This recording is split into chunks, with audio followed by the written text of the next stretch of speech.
Paano kung sabihin ko sa inyo na sa loob lamang ng 7 araw, isang simpleng langis na malamang ay mayroon na kayo sa inyong tahanan ang maaring magbigay ng bagong buhay sa isang bahagi ng inyong katawan na tahimik na ikinababahala ng karamihan sa mga kababaihang higit sa 60 anyos. Ngunit bihirang pag-usapan, mag-usap po tayo ng tapatan mga ginang.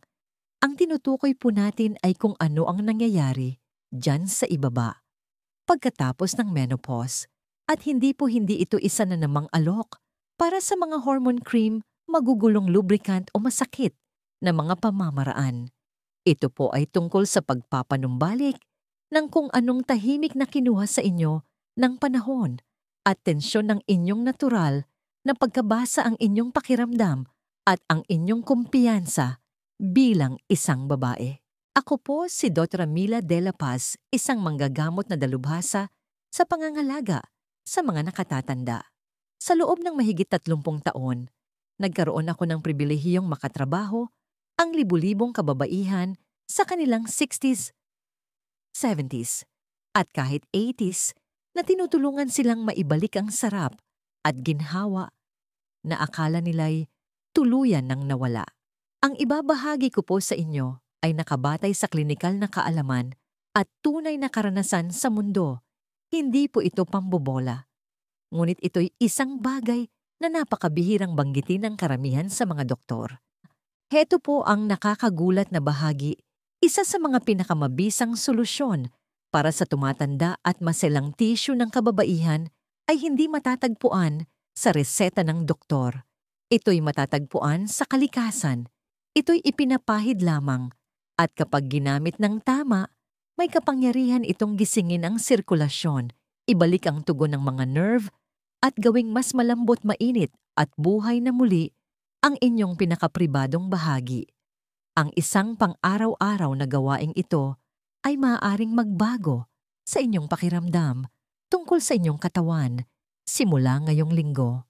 Sa mga susunod na minuto, igigiya ko kayo sa eksaktong langis na gagamitin kung paano ito ipahid ang mga pagbabagong maaasahan ninyo sa araw-araw at 3 madaling paraan para maparami ang mga benepisyo nito.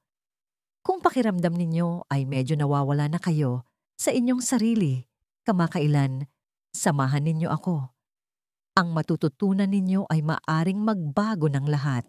Bago po tayo magpatuloy, kung hindi pa kayo nakasubscribe ngayon na ang perpektong oras, pindutin ang button na yon at i-on ang notification bell para hindi ninyo makaligtaan ang isa pang tip sa kalusugan ng kababaihan na partikular na idinisenyo para sa mga babaeng tulad natin. At kung ang mensaheng ito ay tumatatak sa inyo, kahit kaunti lang i-type ang sa mga komento. Kung hindi naman i-type ang 0 at ipaalam sa akin kung paano ko kayo masusuportahan sa inyong paglalakbay. Bakit nahihirapan ang karamihan sa mga babaeng higit 60 dyan sa ibaba? Lagi ko itong nakikita. Mga kababaihan sa kanilang 60s, pataas na kaupo sa aking opisina, tahimik na bigo minsan pa, ngay nahihiya. Hindi na sila ang dating babae, hindi sa pisikal, hindi sa pag-iinitimasiya. Hindi nila ito laging sinasabi ng malakas, ngunit naririnig ko ito sa kanilang boses at nakikita sa kanilang tindig. Tila nawala na ang kislap. Ang kanilang katawan ay hindi na tumutugon tulad ng dati at kinumbinsi na nila ang kanilang sarili na ganito lang talaga ang pagtanda. Ngunit linawin ko po, hindi ito ganoon kasimple. Ang nangyayari dyan sa ibaba ay hindi isang misteryosong sumpa na kaakibat ng edad. Ito'y isang mabagal na pagbabago sa ating katawan. Habang tayo'y tumatanda, ang mga daluyan ng dugo sa ating pelvic region, ang mga artery at capillary na nagdadala ng dugong mayaman sa oxygen sa vulva, clitoris at mga pader ng ari ay nagsisimulang kumipot. Ang estrogen na dating nagpapanatili sa mga tissue na ito na malaman basa at nababanat ay unti-unting nawawala. Kung wala ang tuloy-tuloy na daloy ng dugo at suportang hormonal, hindi lamang ang paggana ang nawawala, kundi pati na rin ang pakiramdam. Pumurol ang inyong pagiging sensitibo Ang pakikipagtalik ay maaring maging hindi komportable o masakit pa nga. Ang natural na lubrication na dati ninyong binabaliwala ay nagiging bihira o tuluyang nawawala. Bukod pa riyan ang mga nerve ending na dating nag-aalab sa kaunting haplos ay nangangailangan na ngayon ng mas marami pang stimulasyon para tumugon. At heto ang bahaging walang nag-uusap sa mas kaunting daloy ng dugo at mas mababang tugon ng nerve, ang inyong utak ay nagsisimulang mawala ng koneksyon sa bahaging iyon ng inyong katawan. Hindi na ninyo ito nararamdaman bilang sa inyo. Para sa maraming kababaihan, ang pakiramdam na iyon ng pagkakakilanlan, ang tahimik na kumpiyansa na dulot ng pagiging sensual na buhay ang unang nawawala. At masakit iyon. Hindi lang sa kwarto, kundi sa harap ng salamin, sa inyong pagsasama sa inyong pananaw.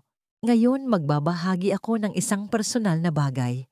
Ang aking sariling ina, isang masigla at masayahing babae na ginugol ang kanyang buhay bilang isang guro, ay minsan sinabi sa akin sa isang tahimik na sandali, "Anak, para bang may parte sa akin na natulog na lang at hindi na nagising. Pakiramdam ko'y natutuyo ako mula sa loob." Iyon ay tumatak sa akin hindi dahil ito'y trahedya, kundi dahil alam kong hindi kailangang maging ganito. Hindi niya kailangan ng himala. Kailangan niya ng sirkulasyon, stimulasyon at pagpapanumbalik. At nang ibinigay namin yun sa kanya, nang pinagana namin ang kanyang katawan sa tamang paraan, bumalik siya sa buhay, hindi lang sa ibaba ng baywang, kundi pati sa kanyang diwa. Ang paghinang ito ay hindi tungkol sa edad. Ito'y tungkol sa atensyon. Ang katawan ng babae ay gusto pa ring tumugon. Naghihintay ito sa tamang senyales. At tulad ng makikita ninyo, ang senyales na yon ay hindi kailangang magmula sa reseta. Maaari itong magmula sa isang bagay na mas natural, mas sinauna, at mas makapangyarihan kaysa sa inaakala ng karamihan sa mga kababaihan. Sa katunayan, baka nakaupo na ito sa inyong kabinet sa kusina, naghihintay na muli ninyo itong matuklasan. Kaya ngayon ang tanong ay, ano itong nakalimutang lunas? At paano nito maibabalik ang pakiramdam at tugon na dati ninyong taglay, hayaan ninyong ipakita ko sa inyo? 2. Ang nakalimutang langis na muling bumubuhay sa tissue sa ibaba ng baywang, hinding-hindi ko malilimutan ang araw na ipinakilala ko ang langis na ito sa isa sa aking matagal ng pasyente, si Elena, isang 72 taong gulang na retiradong nurse. Mayroon siyang tahimik na kagandahan, mahinahon pala kaibigan, at hindi mareklamo. Ngunit sa araw na yon, sa wakas, ay tumingin siya sa aking mga mata at sinabing, "Dora de la Paz, hindi ko napuramdam na ako'y isang babae." Tumama yon sa akin ng husto. Hindi dahil nagulat ako narinig ko na ito dati, kundi dahil alam kong may buhay pa sa kanya. Kailangan lang niya ng tamang paraan para maibalik ito. Nang sabihin ko sa kanya na ang isang simple at natural na langis ay makakatulong na maibalik ang pakiramdam, pagkabasa at maging ang kanyang kumpiyansa, nang walang hormones, tinaas niya ang isang kilay. "Langis," sabi niya. "Ibig ninyong sabihin, isang bagay na ako lang mismo ang maglalagay?" Tumango ako. "Eksakto. Ngunit hindi kahit anong langis. Espesyal po ito. Ang iniabot ko sa kanya ay rosemary essential oil na hinaluan ng almond oil. At ang nangyari sa sumunod na linggo ay talagang kahanga-hanga. Iniisip ng karamihan sa mga tao na ang rosemary ay isang pampalasa lamang sa kusina. Ngunit sa loob ng maraming siglo, ginamit ito ng mga tradisyonal na manggagamot sa buong Mediterranean, hindi lamang para sa lasa, kundi para sa sirkulasyon, pamamaga at paggaling ng tissue. Ngayon pa lang nahahabol ng modernong agham ang alam na ng mga sinaunang kultura. Ang rosemary oil ay naglalaman ng mga natural na compound na nakakatulong mag-relax at magpaluwag ng mga diluyan ng dugo.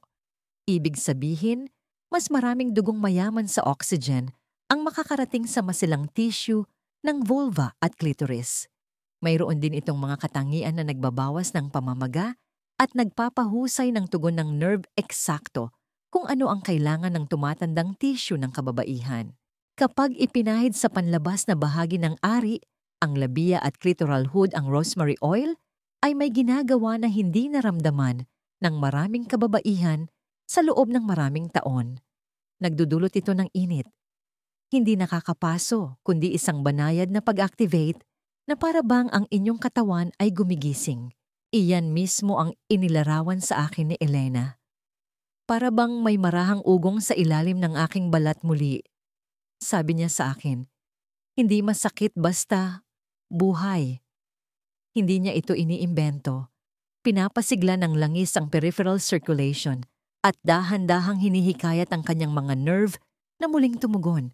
Ngunit higit pa sa biolohiya, mayroon pang ibang ginagawa ang langis na ito na hindi natin masusukat sa numero.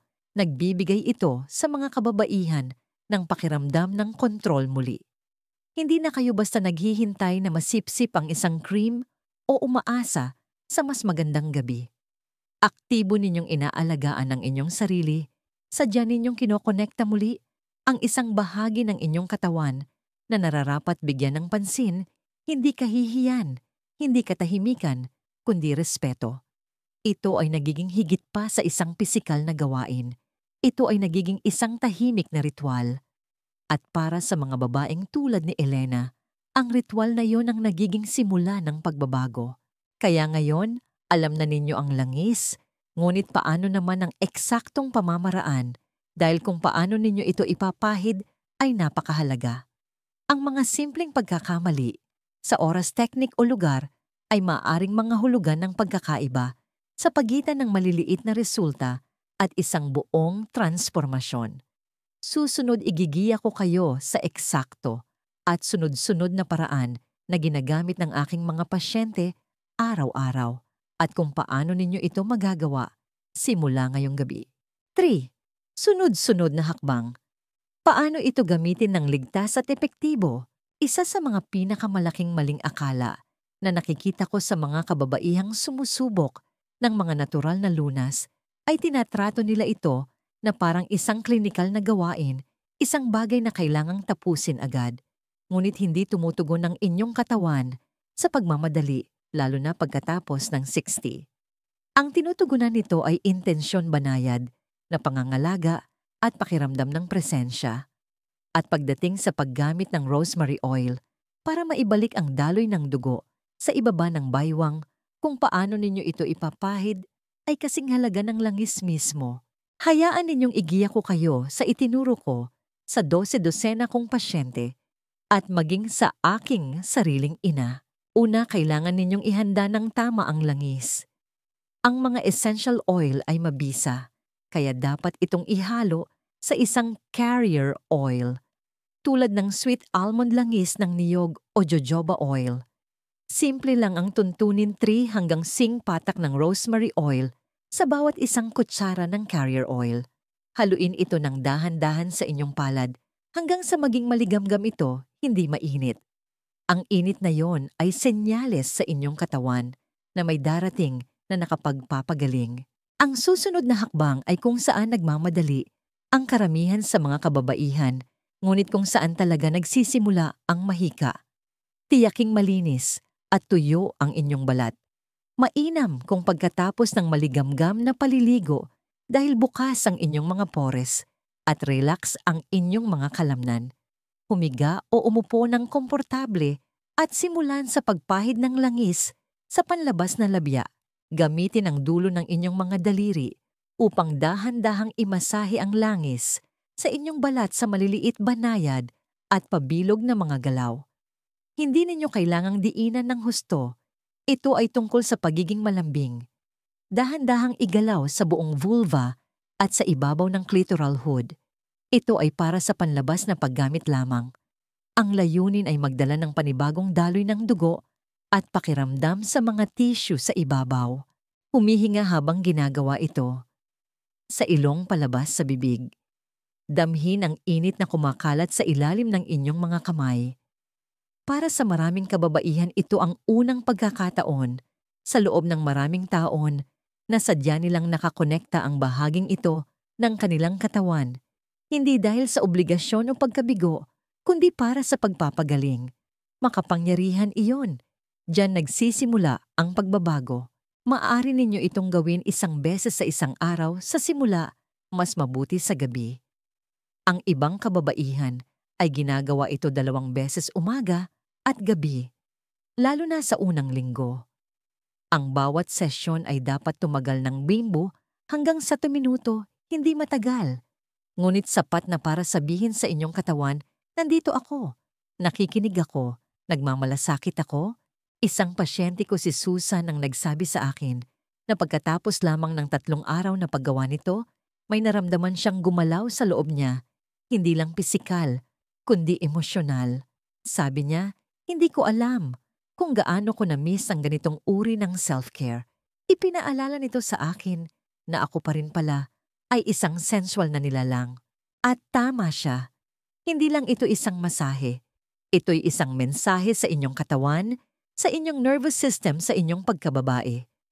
At ang mga resulta sila na mismo ang nagsasalita.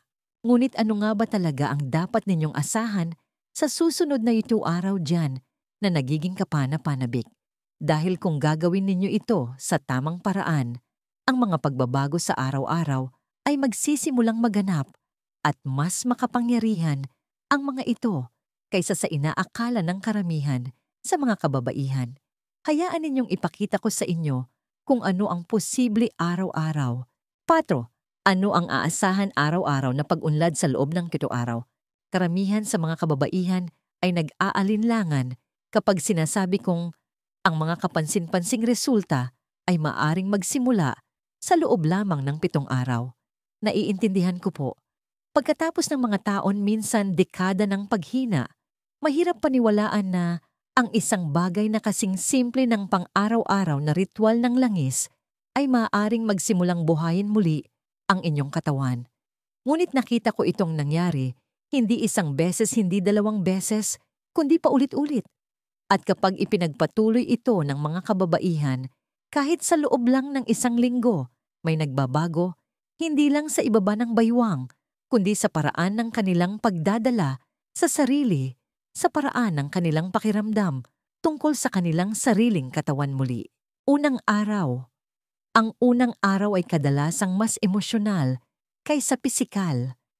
Maaaring hindi pa kayo makaramdam ng malaking pagbabago sa pakiramdam o ginhawa. Ngunit ang oras na yon na ginugol ninyo sa paglalagay ng langis, dahan-dahang pagmamasahe, malalim na paghinga ay muling gumigising sa isang koneksyon na maaaring binaliwala ninyo sa loob ng maraming taon. Isang babayang nagsabi sa akin, pagkatapos ng kanyang unang sesyon, hindi ito tungkol sa langis. Ito ay ang pag-alam na itinigil ko na ang paghawak sa aking sarili sa paraang mapagmahal na para bang mahalaga ako. Ang sandaling iyon ng pag-aalaga ang simula ng paggaling. Ika-2 o ika-3 araw. Maaari ninyong simulang mapansin ang isang banayad na init sa lugar, isang bahagyang kiliti o tingling sensation. Iyan ay ang pagbabalik ng daloy ng dugo. Iyan ay ang pag-alala ng inyong katawan kung paano tumugon. Maaring maging mas malambot at mas makinis ang tissue. Maaring tila maliit lang sa simula, ngunit ito ay totoo. Ang mga tissue ay muling pinapakain. Ang inyong mga nerve endings ay gumigising. Ika-4 o ika-5 araw.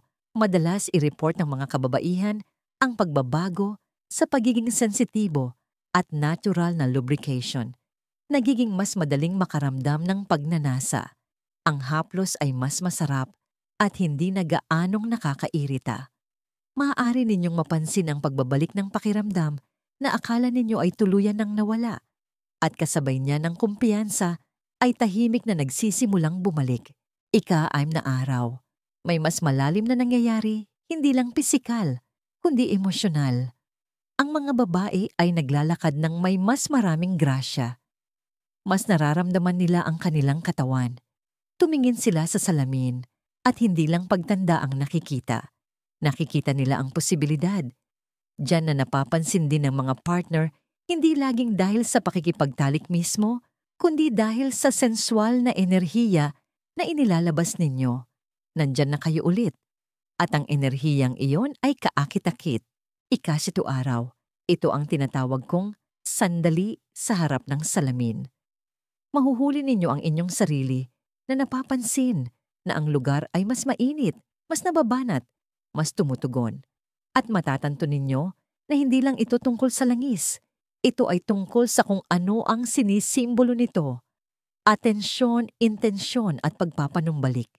Isang babae, edad 74, ang nagsabi, "Akala ko ang bahaging yon ng aking sarili ay sarado na para sa negosyo. Ngunit ngayon, pakiramdam ko'y sa akin na ulit. At iyan ay simula pa lamang. Ang 7 araw ay nagbubukas ng pinto. Ngunit paano kung mas malayo pa ang mararating ninyo? Paano kung mapapalakas ninyo ang mga resultang ito? Patitibayin at gawing pangmatagalan sa tulong ng ilang pang-natural na kasangkapan. Dahil habang makapangyarihan, ang rosemary oil, may 3 pang langis na madalas kong inirerekomenda na mas epektibo kapag ginamit ng magkakasama. Hayaan ninyong ipakilala ko sa inyo ang perpektong trio na magdadala sa inyong mga resulta sa susunod na antas. 5. Tunay na kwento ng pasyente. Brenda, 68. Si Brenda ay isa sa mga babaeng agad mong hahangaan, isang retiradong libraryan mula sa Batangas matalino at may mabait na ngiti. Ang tipo ng babae na binuo ang kanyang buhay sa mga libro komunidad at tahimik na dedikasyon. Lumapit siya sa akin isang hapon na may pamilyar na pagod sa kanyang mga mata. Hindi siya nagreklamo. Hindi na kailangan. Pagkatapos ng 20 minuto ng kwentuhan, lumapit siya at sinabing, "Drashara de la Paz, mahal ko pa rin po ang asawa ko.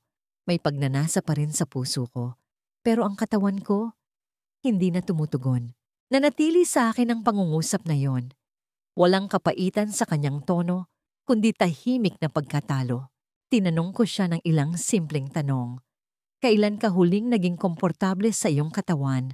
Kailan ang huling pagkakataon na naramdaman mong tunay na present ka sa panahon ng intimasya?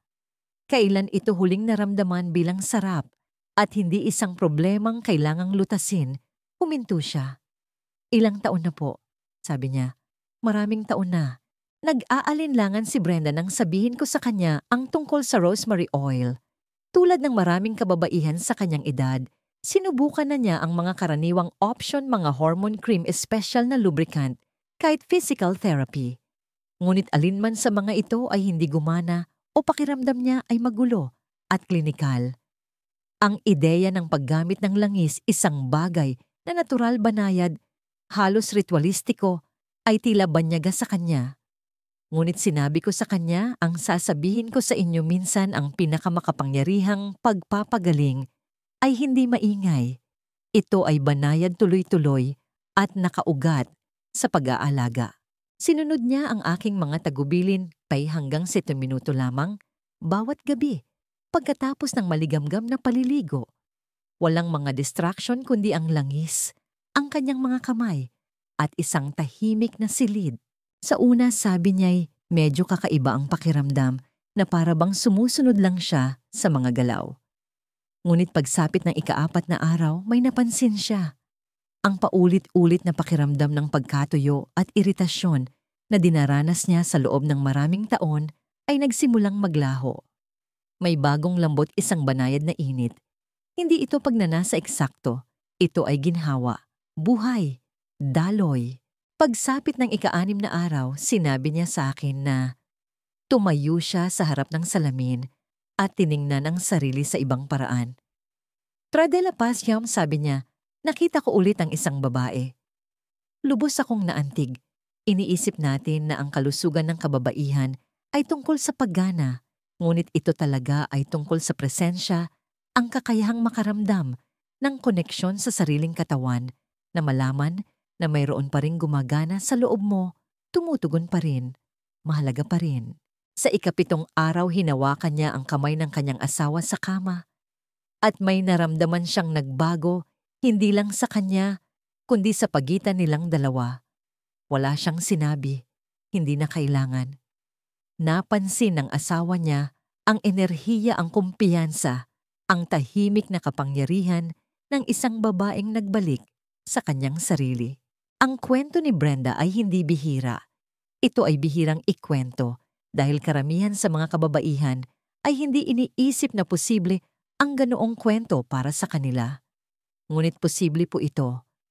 At kung nag-iisip kayo kung paano pa mapapalakas ang mga resultang ito, kung paano pagbutihin ang inyong nasimulan at magpatuloy gugustuhin ninyong marinig ang tungkol sa 3 langis na nakita kong gumagawa ng mga himala kapag isinama sa rosemary. Ang mga ito ay natural madaling makuha at napakamakapangyarihan. Suriin natin sila ngayon. 6 bonus 3 langis na maaari ninyong pagsamahin para sa mas magandang resulta. Habang ang rosemary oil mismo ay isang makapangyarihang kaalyado, madalas kong ipinapaalala sa aking mga pasyente na ang kalikasan ay bihirang gumana ng nag-iisa. Tulad ng ating mga katawan, ang mga halaman ay pinakamahusay na gumagana ng magkakasama. Sa paglipas ng mga taon, nakita ko ang mas malalaking resulta kapag pinagsama ng mga kababaihan ang rosemary sa ilang iba pang subok na langis. Bawat isa ay nag-aalok ng sarili nitong natatanging suporta para sa sirkulasyon pakiramdam at pangkalahatang sigla ng kababaihan. Hindi ito mga kakaiba o mahirap hanapin. Ang mga ito ay simple natural at kapag ginamit ng tama, makakatulong silang dalhin ang inyong pag-unlad sa isang bagong antas. Ginger oil langis ng luya opo, ang parehong ugat na maaaring ginagamit ninyo sa pagluluto ay isa ring mabisang pampasigla kapag ipinahid. Pinapataas ng luya ang lokal na daloy ng dugo sa pamamagitan ng pagpapainit sa mga tissue at pagpapalawak ng mga daluyan. Mayroon itong banayad na init na gumigising sa mga malamig at hindi tumutugon na mga lugar nang hindi nakakabigla. Kapag hinalo sa rosemary, ang luya ay nagdaragdag ng isang dinamiko at nakapagpapa-activate na epekto. Isa sa aking mga pasyente, si Margarita, edad 71, ay tinawag itong kanyang sinag ng araw sa umaga. Sabi niya, binibigyan nito ang kanyang katawan ng tulak na nagparamdam sa kanya na masigla muli. Lavender oil. Ngayon alam ko kung ano ang iniisip ng ibang kababaihan. Ang lavender ay para sa tulog o stress, hindi para sa sensualidad. Ngunit hayaan ninyong sabihin ko ang isang bagay na natutunan ko bilang isang doktor. Ang tensyon ay isa sa mga pinakanakakaligtaang kaaway ng kasiyahan ng kababaihan. Kung ang inyong pelvic floor ay masikip dahil sa stress, sinasakal nito ang daloy ng dugo, pumuro lang pakiramdam at nagpapahirap sa pagpukaw. Ang lavender oil ay hindi lamang gumagana sa mga kalamnan, kundi sa nervous system. Tinutulungan kayong mag-relax pisikal at mental. At kapag ang katawan ay ligtas at relax, ito ay bumubukas at tumutugon. Geranium oil. Ito ay isang langis na labis kong iginagalang. Kilala sa loob ng maraming siglo bilang langis ng babae. Ang geranium ay tanyag sa kakayahan nitong tumulong na balansehin ang mga hormone at paginhawahin ang iritadong balat. Kapag ipinahid bilang isang timpla, nagdaragdag ito ng isang nakapagpapalusog at nakapagpapanumbalik na kalidad sa tissue na may maganda at banayad na amoy ng bulaklak. Ito ay nakakakalma at nakapagpapaganda. Karaniwan kong inirerekomenda ang paghahalo ng 3 patak ng rosemary, 2 patak ng luya at 1 patak ng lavender o geranium oil sa 1 kutsara ng carrier oil tulad ng almond o langis ng niyog. Haluin ng dahan-dahan, painitin sa inyong mga palad at ipahid gamit ang parehong mabagal at pabilog na teknik ng masahe na tinalakay natin kanina. Bawat langis ay may dalang kakaiba at magkakasama, lumilikha sila ng isang mas buo at mas kumpletong tugon. Ang pinakagusto ko sa mga timplang ito ay pinapayagan kayong pakinggan ng inyong katawan. Sa ilang araw, maaring kailangan ninyo ng mas maraming enerhiya. Sa ibang araw, mas maraming kalmado. At sa ilang araw, mas malalim na paggaling. Maaari kayong mag-adjust ayon dito. Iyan ang kagandahan ng pagtatrabaho kasama ang kalikasan. Hindi ninyo pinipilit ang mga resulta. Inaanyayahan ninyo sila. Ngunit kahit ang pinakamahusay na mga langis ay may hangganan lamang kung ang inyong pang-araw-araw na gawi ay laban sa kanila. Iyon ang dahilan kung bakit ang mga kababaihang nakakakita ng pinakamatagal na pagbabago ay ang mga nagpares nito sa ilang simpleng pagbabago sa pamumuhay. At hindi ako nagsasalita tungkol sa mahigpit na dieta o pagpunta sa gym, kundi 3 o 4 na madaling pagbabago na kayang gawin ng sinuman simula ngayon. Hayaan ninyong ipakita ko kung paano ito pananatilihin. Psst! Ang ni makukulaan. Pagkakamali ng karamihan sa mga babaeng higit sa 60, ito ang pinakamahirap sabihin, ngunit kailangan itong sabihin. Ang pinakamalaking pagkakamali na nakikita ko sa mga kababaihang higit sa 60 ay hindi pisikal. Ito ay emosyonal. Ito ang tahimik na desisyon na sumuko na sa kanilang sarili. Hindi sa isang dramatikong paraan, hindi biglaan, kundi dahan-dahan araw-araw. Nagsisimula silang tanggapin ang isang bersyon ng buhay na mas maliit, mas limitado, mas hindi konektado. Kinukumbinsi nila ang kanilang sarili na ang kanilang nararamdaman o hindi nararamdaman ay bahagi lamang ng pagtanda. Na ang kanilang pinakamahuhusay na taon ay nasa likuran na ang intimasiya, sarap at sensualidad ay para sa mga mas batang babae. Ngunit heto po ang katotohanan, ng paniniwalang yon ay mas nakakasira kaysa sa anumang diagnosis. Dahil sa sandaling tumigil kayo sa pag-aalaga sa inyong sensual na sarili, nagsisimula kayong mawalan ng koneksyon sa mismong enerhiya na nagpaparamdam sa inyo na buhay. Nakita ko na itong nangyari ng paulit-ulit. Itinitigil ng mga kababaihan ang pagtingin sa kanilang katawan ng may pagmamahal. Itinitigil nila ang pag-abot sa kanilang mga partner. Itinitigil nila ang pag-asa ng anumang mas mabuti para sa kanilang katawan. At ang tahimik na pagsukong yon, nagnanakaw ito ng higit pa sa pisikal na kasiyahan. Nagnanakaw ito ng kagalakan. Isang pasyente ko, si Carolina, ang nagsabi sa akin ng isang bagay na dumurog sa aking puso. Sabi niya, iniisip ko lang po na hindi ko nakarapat-dapat maramdaman ang pagiging babae sa ganoong paraan. At sinabi ko sa kanya, ang sasabihin ko sa inyo ngayon, karapat-dapat ka. Noon pa man, hindi ninyo kailangang tanggapin ang paghina. Ang inyong katawan ay nakikinig pa rin. Naghihintay lang ito na kausapin ninyo muli. Kita ninyo karamihan sa mga kababaihan ay nakatuon sa pag-aayos ng problema sa ibabaw. Gusto nila ng mas kaunting sakit, mas maraming pagkabasa, mas maraming pakiramdam, at ayos lang yon. Ngunit nakakalimutan nila ang pundasyon, sirkulasyon, tugon ng nerve balance ng hormone at presensya. Iyon ang mga pundasyon at abot kamay pa rin ng mga ito, ngunit kung handa kayong lumipat mula sa pagsuko patungo sa pagpapanumbalik. Iyon ang dahilan kung bakit ang simpleng ritual ng langis na ito ay hindi lamang tungkol sa mga resulta. Ito ay tungkol sa pagbawi ng isang bagay na mas malalim ang pakiramdam na ang inyong katawan ay karapat-dapat alagaan na. Ang sarap ay para pa rin sa inyo na ang magandang pakiramdam sa inyong balat ay hindi isang bagay na dapat ninyong ihingi ng tawad. Ito ay isang bagay na nararapat sa inyo. Ang pagkakamali ay hindi sa pagtanda. Ang pagkakamali ay ang paniniwala na ang pagtanda ay nangangahulugang pagsuko sa paglago.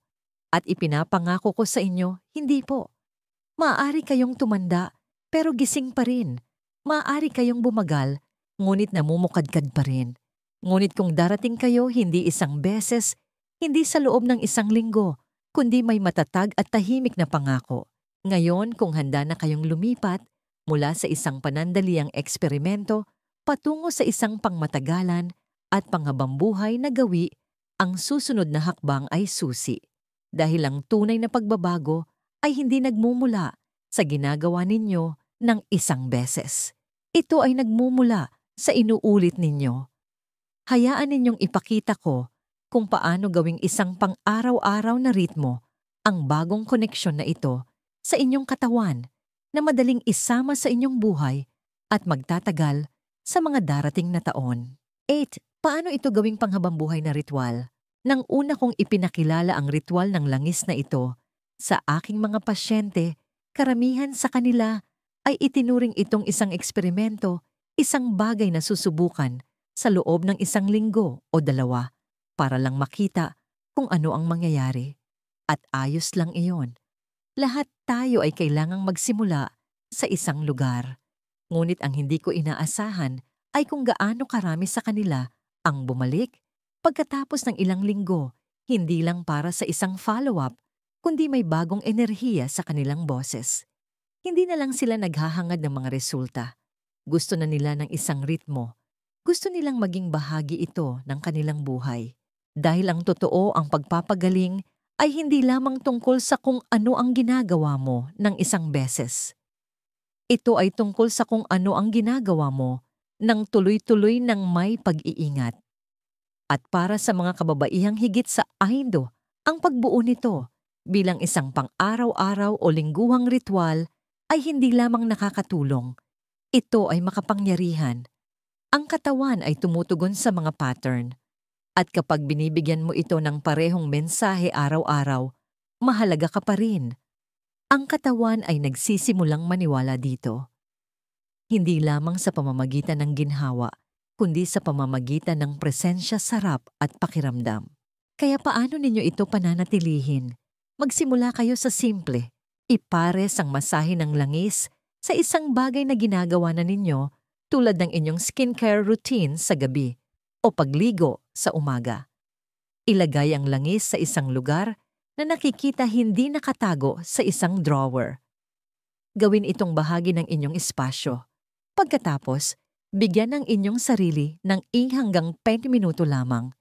Hindi ninyo kailangan ng mga kandila o musika o anumang enggrande.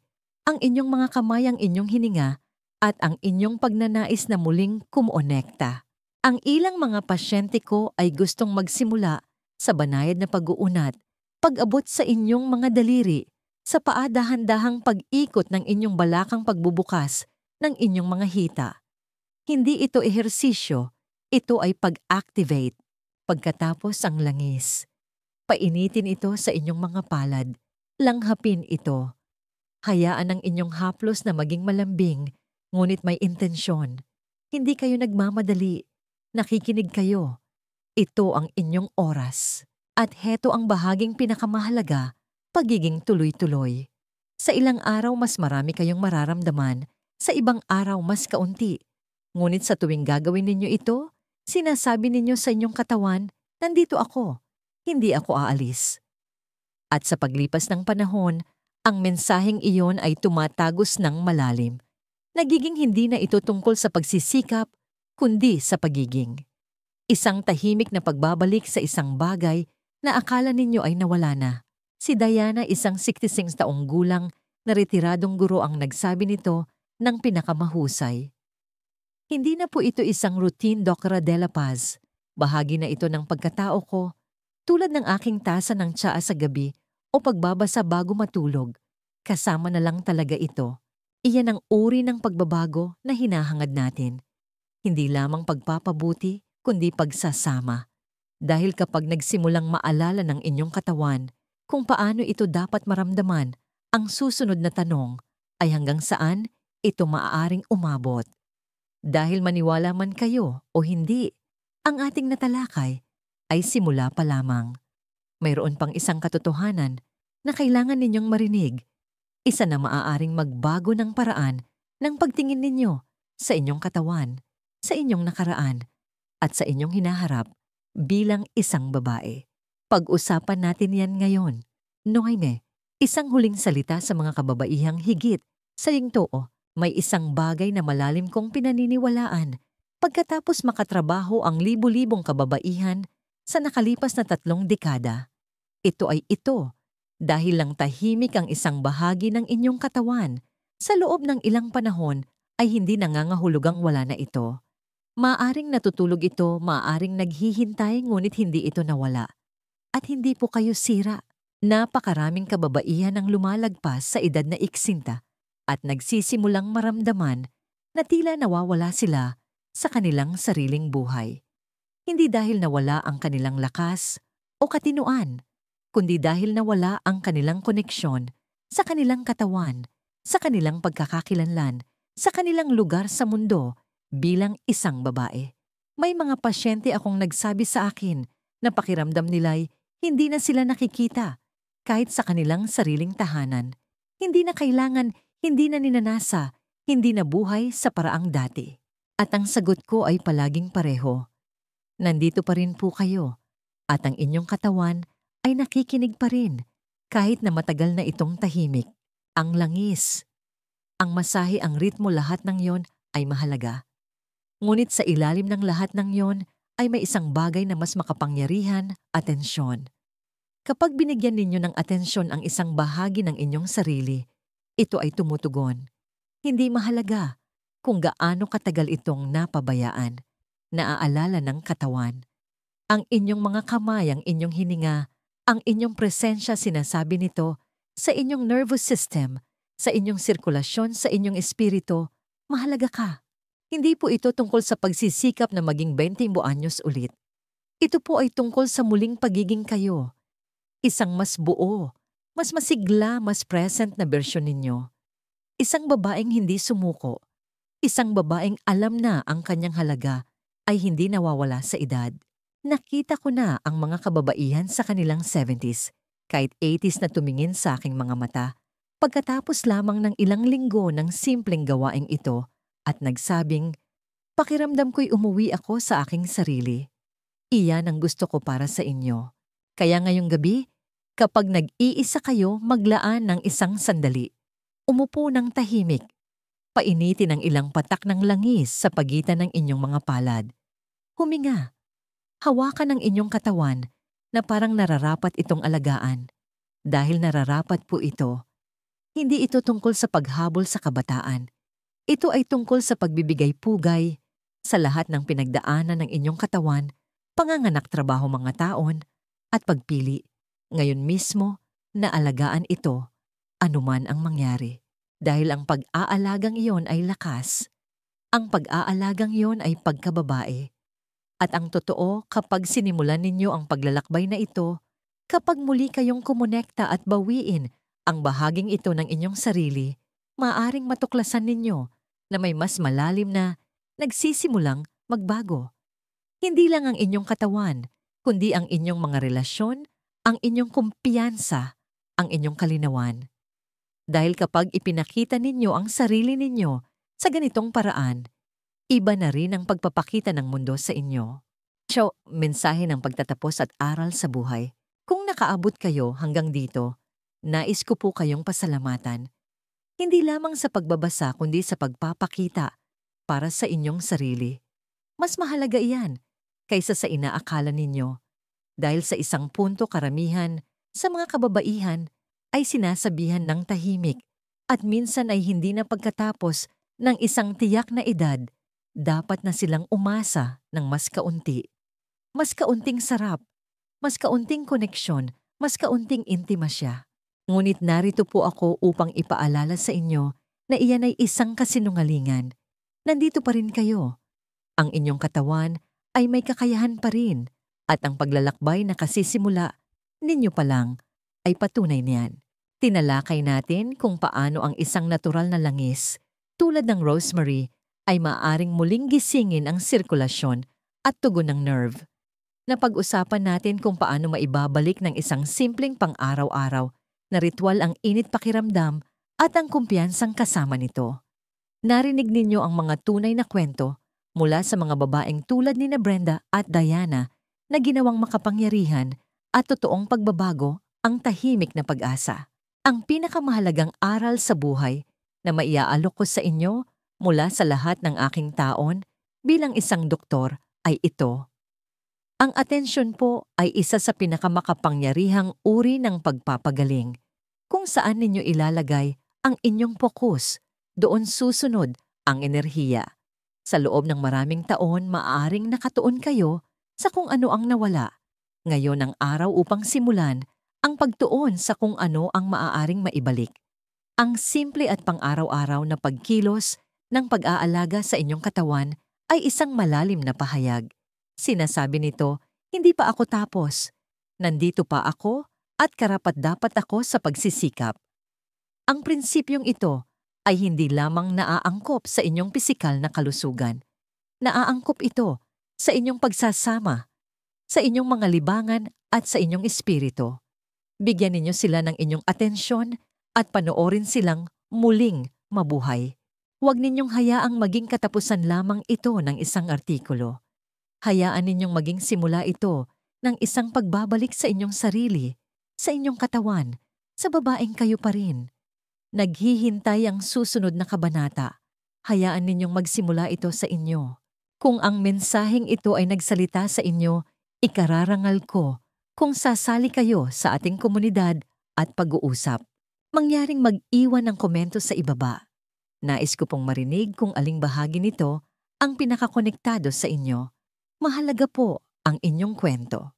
Kung may kilala kayong ibang babae na maaaring kailangang marinig, ang mga salitang ito, isang kaibigan, isang kapatid, isang ina, paki-share po ang artikulong ito sa kanila. Sama-sama po tayong aangat sa pagtulong sa isa't isa at panghuli siguraduhing mag-subscribe at i-on ang mga notification.